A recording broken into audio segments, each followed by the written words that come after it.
Hello, everyone. Welcome to Speak Up Sis Talk Radio, the place where authors, especially Christian authors, have an opportunity to share the words of their testimony through their written work in order to inspire you to share yours. I'm your host, Angel Charmaine, and tonight we've got another amazing author here with us.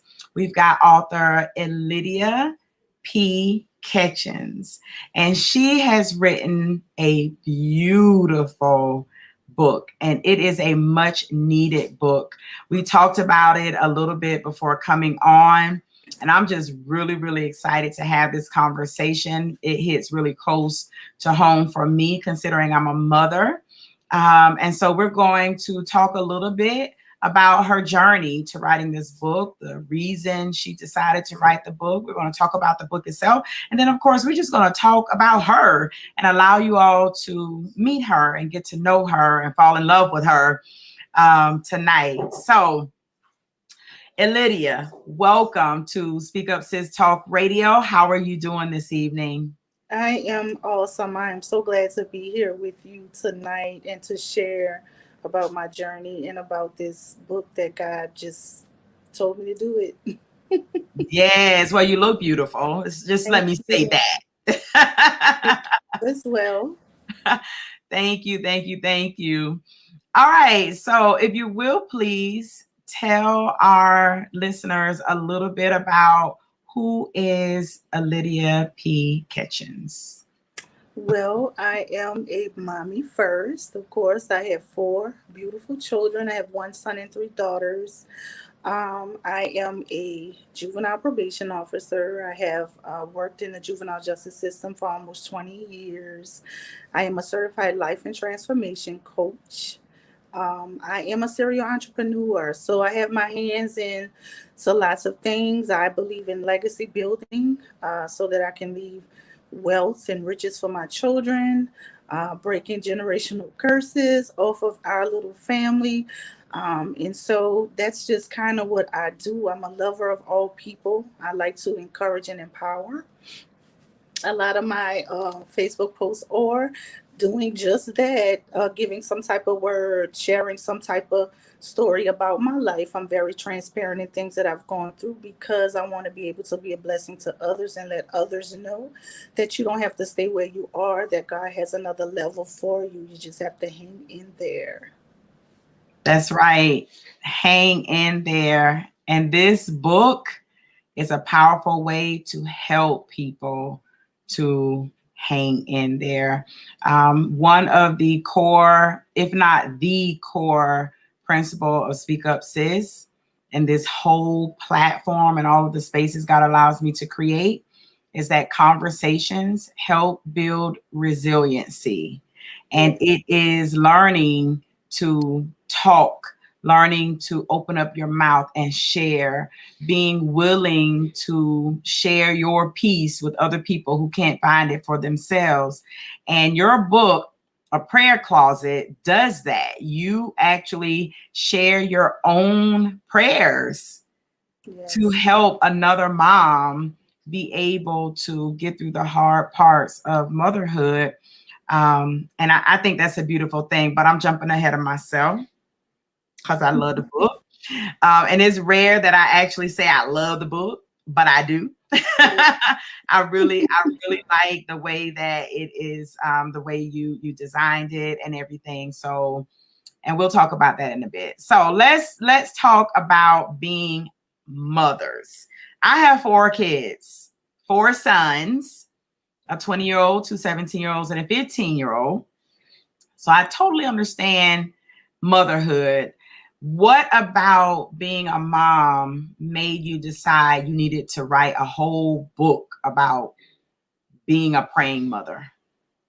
I was experiencing some things at the time. Believe it or not, when I started writing, I was writing something else. It was more or less like a memoir. It was not nothing to do with this. But in the middle of a writing challenge, I was in this writing challenge. I met this awesome woman of God and this women's entrepreneur group. And she asked me, she said, I'm starting this writing group. Do you want to write? And I'm like, no, I don't want to write a book right now. You know, I started writing a couple of years ago, but no. She said, well, just join me anyway. And so I did. I joined that 21-day writing challenge, got on the admin team, was working that thing, writing, helping, doing whatever. And in the middle of the writing challenge, where I would say we were halfway through the challenge, God said, not that. I said, what? Not this. You know, I'm trying to get to the finish line. I'm very competitive. I'm like, okay, I'm almost there. God said, no, not that. I don't want you to write about that. I want you to write about your kids. Mm. And it was weird for me because all kind of stuff, I guess you could say, hell started breaking loose. All kind of things started happening, and it was like a trickle effect from the oldest child down to the second to the third. Everybody was having something. Kids getting bullied in school, and my oldest daughter lost a baby. And then it just all these things just started happening, and then I thought about it. God was preparing me for all of these things that were happening, all this stuff that was coming. And so when he shifted me, that's why he shifted me, so that I could talk about these experiences and so that I can be a blessing to somebody else. And it also helped me get through it. So Mm-hmm. talking about it, writing about it, and documenting these prayers helped me get through that process, and it helped my kids get through that process because we're very, very close. So with me being a mother, I'm not just their mother. You know, my son posted recently on social media, I'm his best friend. These kids will tell you I'm their best friend. They will come and talk to me about a bump under their arm. It doesn't matter what it is. They're not to come and say, mama, this is hurting, or this is what's going on, or this is what I'm feeling. So motherhood for me is God's greatest gift, blessing me with these children. No matter what situation I was in, whether I was married or not when I had them, whatever was going on, they are my greatest gift. They are my blessing. They are my greatest accomplishment. You know, all of the things I've achieved, my children are my greatest achievement. They are my accomplishment, and they know I will die, I will live, breathe, and die for them. So Mm. it's motherhood for me. Um, Yeah. it's all about them. It's always been all about them. Ah, refreshing. I just love hearing you talk about your kids. And it's something because when we did our little pre-talk, you were so quiet, and I was like, I don't know what in the world we about to talk about. Oh my goodness. Homegirl I don't think she want to open her mouth too much. But boy, you start talking about them babies. I love my babies. I You love my just lit babies. up. Mhm. I love it. I love it. So before we move on, let's acknowledge some people who have shown up in the space. It looks like one of your babies is here. We've got, and if I mispronounce the name, please let me know. Is that Elydia? That's Aaliyah. Aaliyah. She says, "Look at my mom. She's Oh, beautiful. She's thank got a you. beautiful child there." Yeah. So hello, Aaliyah. Thank you for popping on. I know you didn't come here for me. You came here to support your mom. But I thank you for coming into the space. We also have another author on the bookshelf, Miss Valerie Champion. She says, "Can't wait to read this one." Hi, Valerie. Yes, it's a good one. Just let me go ahead and say, I do not put my John Hancock on everything, but I put it on this one. This is going to be a good read. Valerie says, ask her to say the word baby, please, please, please. Because, okay, so you're from New New Orleans, right? Orleans, So she wants you to say baby. baby. That's my baby. That's that accent, right? Hmm. Yep. Okay, she's the oldest. She says oldest daughter checking in. Yes, she is from New Orleans. Yes. Hello, Deborah Watkins. Thank you for joining us tonight. Good Hi, evening. How you Deborah. doing? Good to see you. Let's see here. Your daughter says she don't say it like me. Oh, hmm. What she said, baby. Baby, let me tell you. Oh, so thank you all for joining us tonight. Feel free to type your questions if you have questions for author Elydia P. Ketchens tonight. Just put them in the chat. I'll make sure that she gets to see them and she can answer them. If you have comments, just put them in the chat. I'll make sure that we get them addressed tonight. Okay. So let's talk a little bit about children. We're living in 2021 right now, and we hear people saying that these kids are different, millennials are different. Now we're in a whole new generation. I don't know if this generation Z or something of that nature.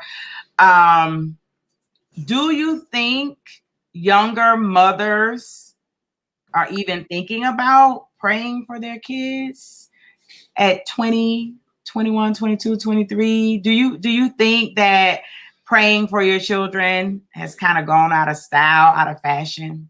I think it depends on the upbringing. Because Aaliyah is 23. So I have a 24, 23, 19, and 11. Their upbringing is about prayer. You read the book. They talk about how prayer affected their lives in the back. They had their little section. So I think it depends on the upbringing. And yes, you're right. I am an older mother and I have the 20-something-year-old children. And because my father was a preacher and we were brought up in church, then prayer and my grandmother, prayer was a part of our foundation. So I think it depends on who they're around and if it's still being instilled in them, whether or not they're gonna look to it. Right. We talked a little earlier and you said that you were really looking at divorced women or women who already have kids that are a little older, whatever, with this book. So do you think that it's possible for a mom who maybe she didn't start with her kids when they were little, praying, to pick up your book and her kids are 12, 13, 14, 15 years old? Do you think that your book is still beneficial for her? I do, because my book talks about different stages in life. It talks about when I was an adolescent. It talks about experience with my children who are now older children. It talks about the experience with the 11-year-old. So the first book, there was no specific age or anything. That wasn't even on my mind at the time. I just was going with what God wanted me to do, and I was sharing the experiences that He wanted me to share at that time. So I think it could kind of touch on various areas right now. Right. I agree. I agree totally. Let's take a look at the book, if you don't mind. Okay. Mind if we actually take a look at it? That's fine. And because I want people to get an idea of what's in it. And it's not, so when the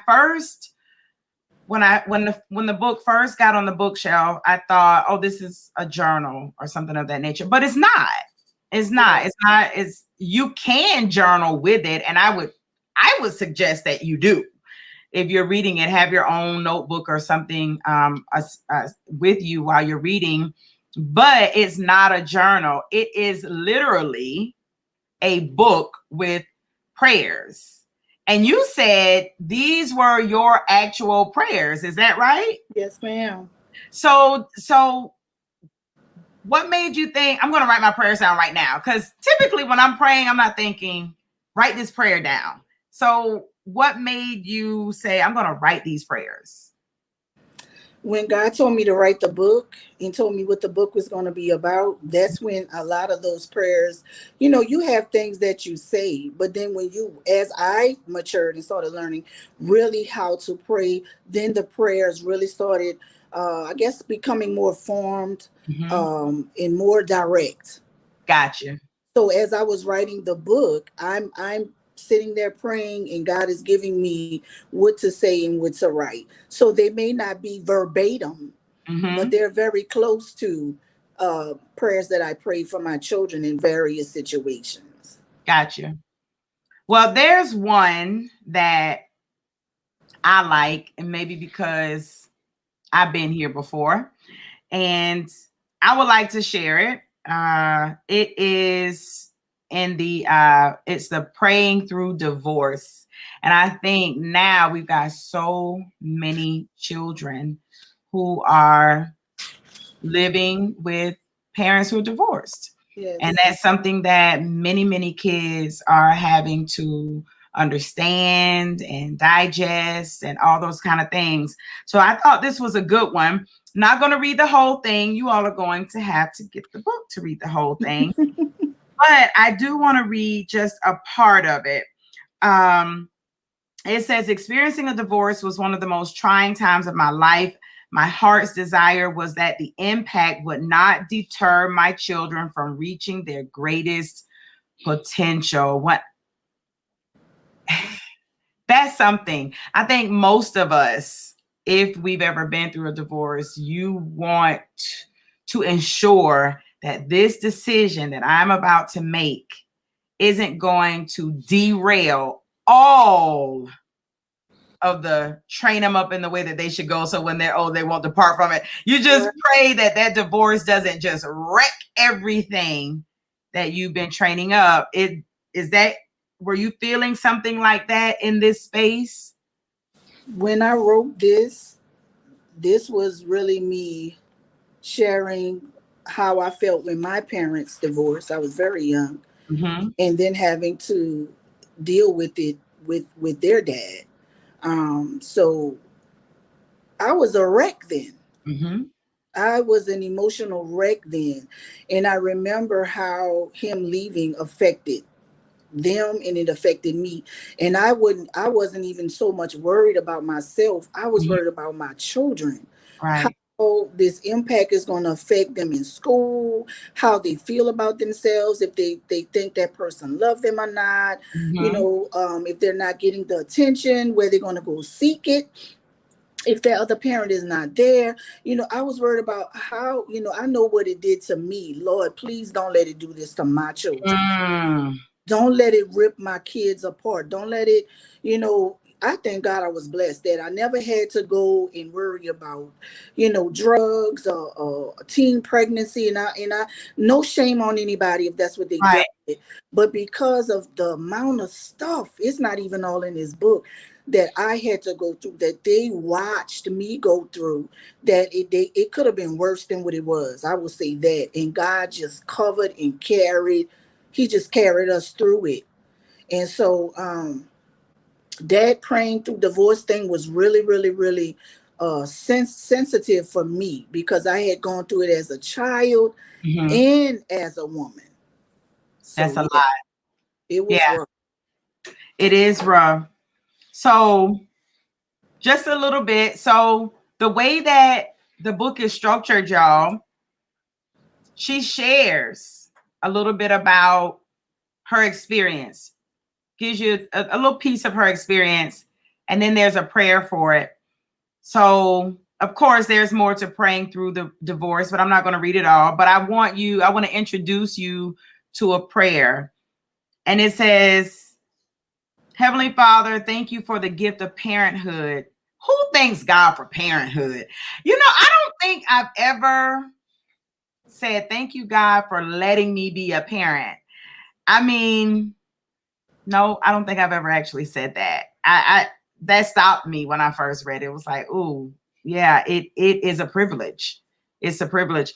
Heavenly Father, thank you for the gift of parenthood. Thank you for my precious children. I ask that you keep them focused during this trying time in our family. I pray that if it is not your will to reconcile my marriage, that you allow the terms of my divorce to be amicable. Oh my goodness. And then I'm going to jump down. I'm not even going to read it all because I'm going to let them do that themselves. But then you say, I pray that you keep us as parents focused and our mind in perfect peace. What I love about this is you're talking about divorce, and yet you're asking God to not only keep your mind in peace, but you said our. How many divorced moms or women going through divorce are praying for the spouse's peace of mind. That to me is powerful.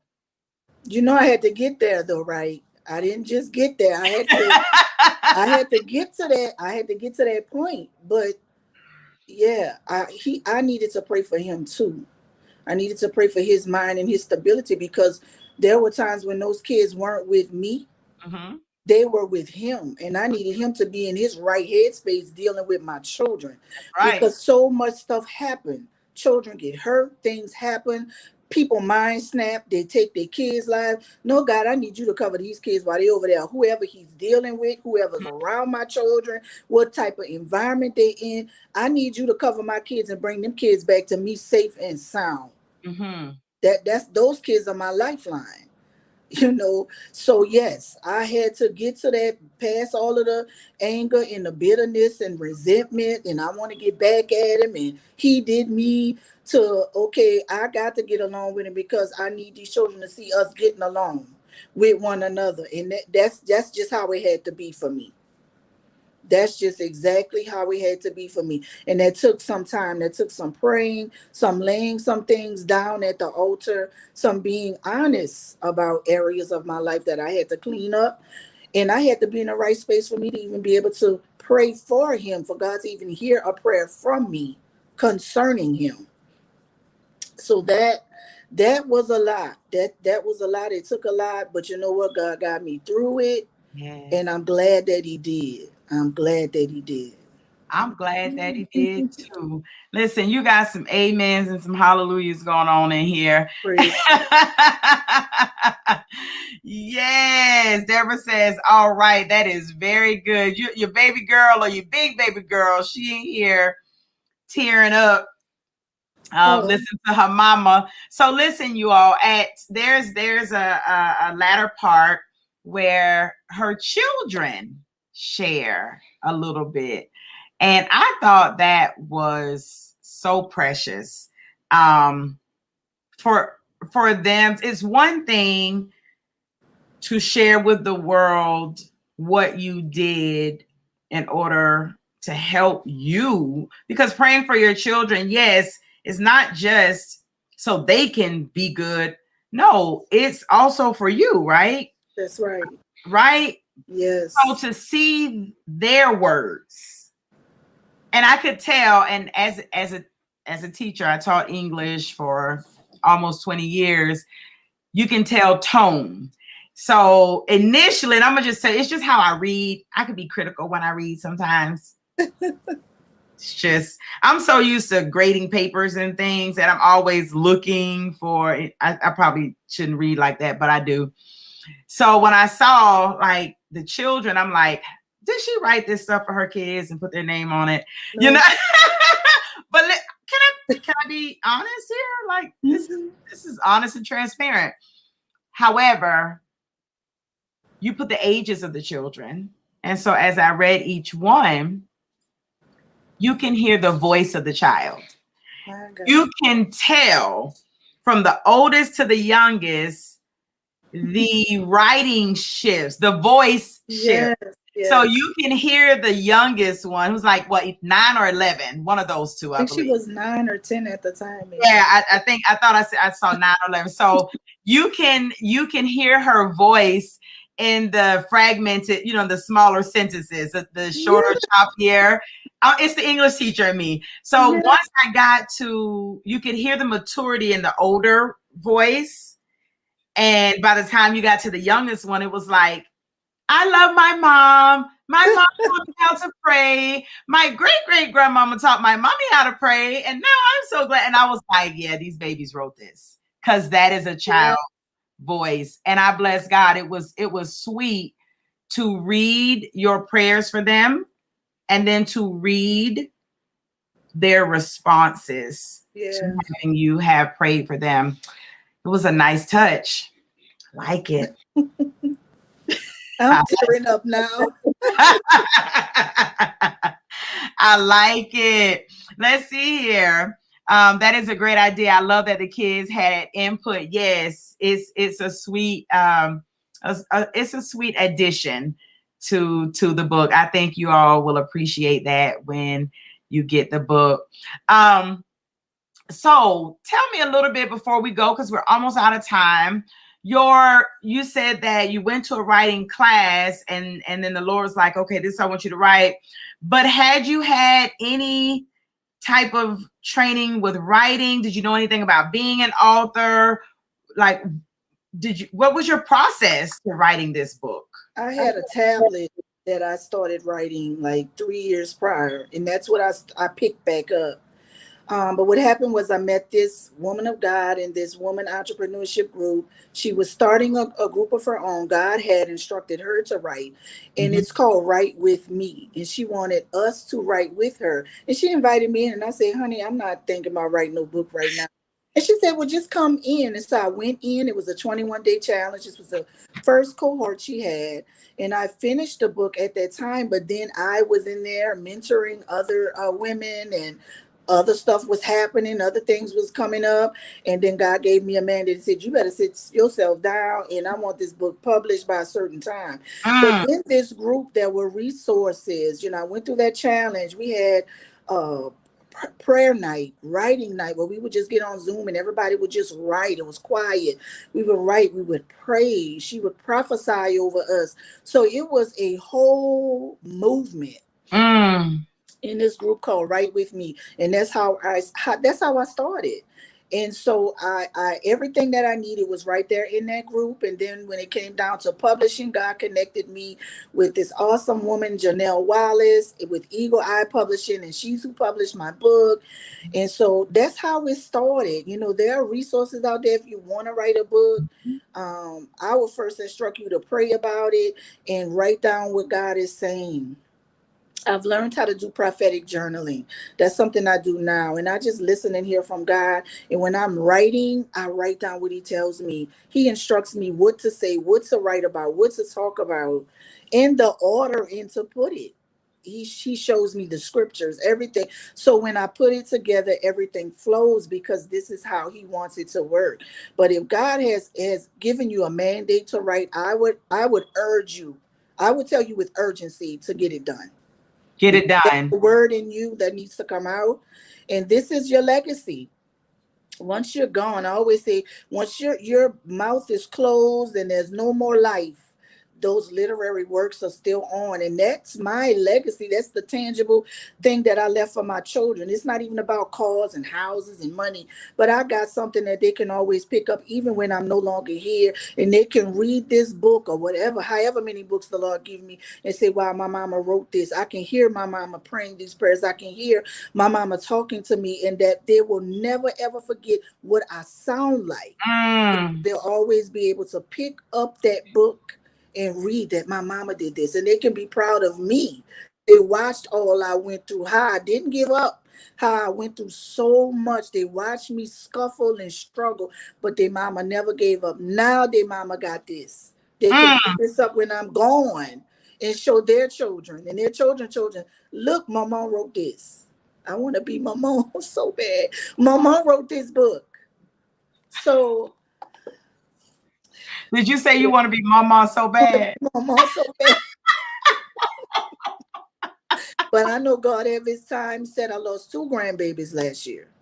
Oh, I'm sorry to hear that. Yeah, I wrote about one, and then one happened after the book. But God's going to get the glory anyway because he got his time set. And I pray that when it does happen, I'll be able to just walk off my job and be with those babies because I love my babies. Yeah, and listen, I think you got, is that Rihanna? That's Rihanna, the 19-year-old. Rihanna, she walked in just in the nick of time. That's what's up. I'm honored to have had this conversation with you. It's just a beautiful thing to meet someone with who shares the same spirit. It's just beautiful. It really is. And writing, I try to get people to understand all of the benefits of writing. You know, writing is therapeutic. Yes. There is healing that can take place in writing. I've never heard of prophetic journaling until you just said it. But you know what? As you explained it, I was thinking, but isn't that what God wants us to do in our entire lives? That's it. Isn't that it? It's not just in your writing, but in your everyday walk. He wants you to listen to him, to hear him, to do what you hear the Father say, to allow him to lead your feet, right? To be a lamp unto your feet and a light into your pathway. The same way you said you write what he says. Yes. I thought, my goodness, prophetic journaling just sounds like walking with the Father. That's it. That's it. How beautiful is that? Wow. So listen, everybody. Our time here, Speak Up Sis Talk Radio, is up for the night. We have been talking to author Elydia P. Ketchens. She is the author of A Prayer Closet. What's the subtitle? A Mother's Prayers for Our Children. A Mother's Prayers for Our Children. Her book is listed on Speak Up Sis bookshelf. You can see at the bottom of the screen. If you go to speakupsis.com/bookshelf, you can get a copy of her book. I believe it is listed under the religion category. So if you go to speakupsis.com/bookshelf, on the bookshelf, you go to religion and you click on the books and you will see her book listed there. Please, anyone who may be new to this platform, if you visit speakupsis.com/bookshelf to purchase a book, all of the money goes directly to the author because the book is linked to her. So you don't have to worry if you're like, I don't want to buy it from the bookshelf. I want the author to get all the money. She is. And I will autograph your copy as well. And I don't charge extra for autograph. Yes. I will autograph your copy as well. Exactly. So please, everyone, I welcome you to visit speakupsis.com/bookshelf. Grab a copy of Elydia's book, A Prayer Closet, and make sure that you write a review. Remember, Speak Up Sis Bookshelf is designed to help increase visibility for indie self-published authors and to help them gain readers. That is what this platform is for. So grab the book, read the book, review the book. Independent authors need that type of support. All right. So I'm going to let you close this out. Do you have any words of wisdom, any last words that you could share to encourage our listeners? Let's see what this guy wants me to say. I want you to love on your kids as much as you can. Y'all know I love mine. I love my children. Love on your kids as much as you can is very important. Our kids are dealing with more than we did when we were coming through. And sometimes they're looking for somebody to talk to. They're looking for someone to listen, someone to love them. Love on them as much as you can. Hug them, kiss them. We have family. We have our whole little family group chat. All us, me and all the kids are in the group chat. And we get in that group chat and we talk. Sometimes I pray, we clown, we sing, we create memories, all of this. Look, my son is on here. Praise God. My other child is on here. But we have this family chat. We just get together, y'all, in the morning. Somebody say good morning. Everybody saying good morning. I love y'all. Have a blessed day. We are communicating throughout the day. This is what we do. We just love on each other and we stick together.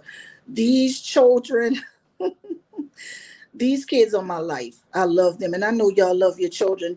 Let's just be more intentional about loving them.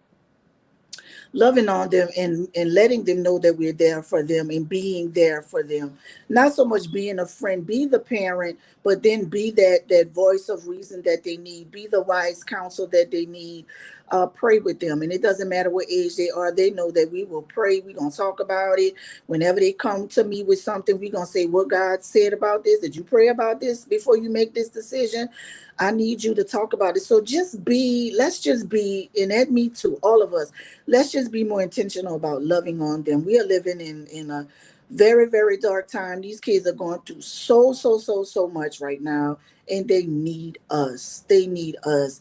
And if you're going through a divorce, both parents, we need you to get together and co-parent and let God help you. And if you don't have that other parent, let God be that co-parent for you. Let God step in there and consult with him. If you don't have a husband, or their dad is not there, or the mom is not there, then God can be that co-parent for you.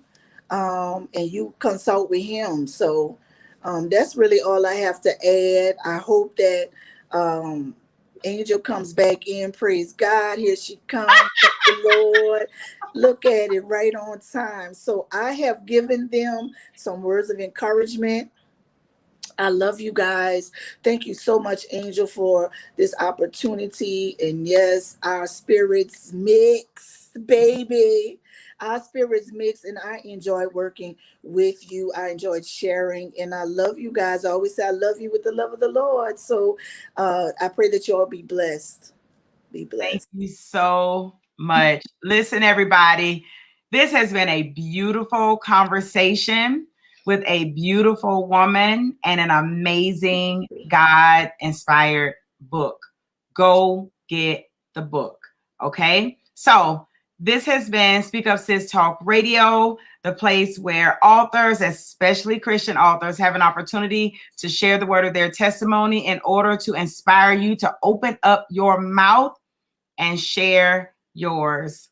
I'm your host, Angel Charmaine. And until next time, next Wednesday at 8 p.m. Eastern Standard Time, we'll see you then.